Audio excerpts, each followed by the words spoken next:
While food banks all over the country deal with excessive demands and low supplies due to the coronavirus, the San Diego Food Bank is in good condition. We have not turned anybody away.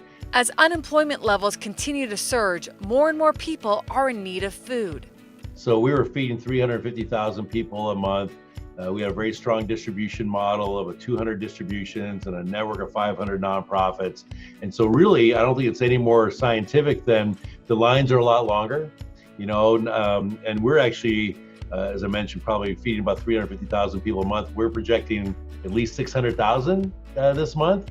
And we think next month it could go up to 700,000. Aside from our usual population, a lot of working poor before this, active duty military, seniors and children of poverty, a lot of service industry workers, a lot of people that are in the hotel, restaurant industry or what have you, a lot of people who've never asked for help.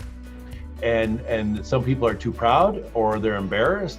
And that's also part of our messaging, just saying, there is no shame in this. This is why we're here. As demand increases, Floro says it's a matter of constantly evaluating the food inventory and working new and existing supply chains. About 10 days ago, we put in $1 million food order, and we're getting ready to put in our next $1 million food order probably early next week.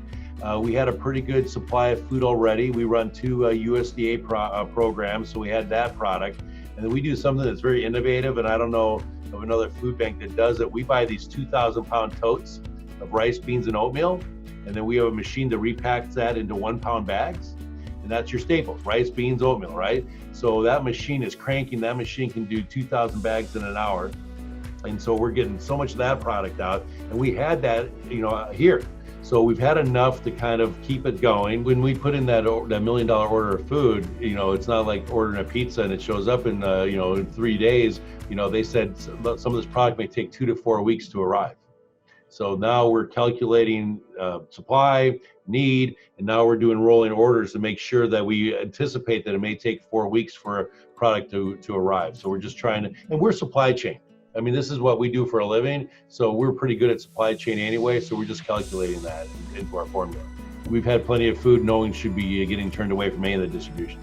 The food bank has responded to the pandemic with new initiatives, like delivering supplies to seniors who aren't able to come to distribution sites, and also beginning contactless mass distribution food drives, where volunteers fill vehicles of low-income San Diegans with everything from milk, rice, and potatoes to toilet paper and baby wipes.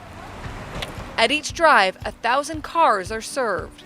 So we get these wonderful notes of people thanking, I didn't know I was going to be able to feed my kids, and now I have food, and you're giving us shelf-stable food, and now we're going to be able to help us get through the crisis. And some of the notes and messages make me want to cry, and it just reaffirms why we do what we do. One of the biggest challenges during this time has been a drop in volunteers, Floro said. With our organization, volunteers are literally an integral part of our supply chain. What volunteers are doing today is part of a distribution tomorrow.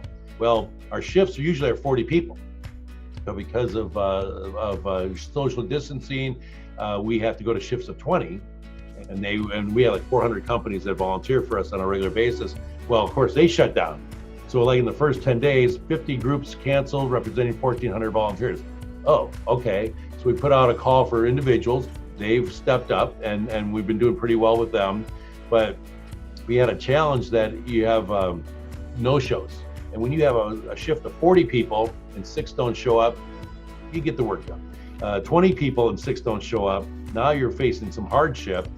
So we've kind of been putting that word out to people. We love you, come on in, but if you're not gonna show up, just let us know. Those in need can visit the food bank's website, SanDiegoFoodBank.org/gethelp, to find the closest distribution site.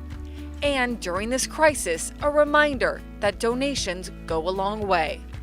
We can actually take $1 and leverage that into 5 meals because of huge volunteer base and buying food in bulk and food donations or what have you. So people can contribute. We have a virtual food drive where literally people can go online and buy food on our behalf.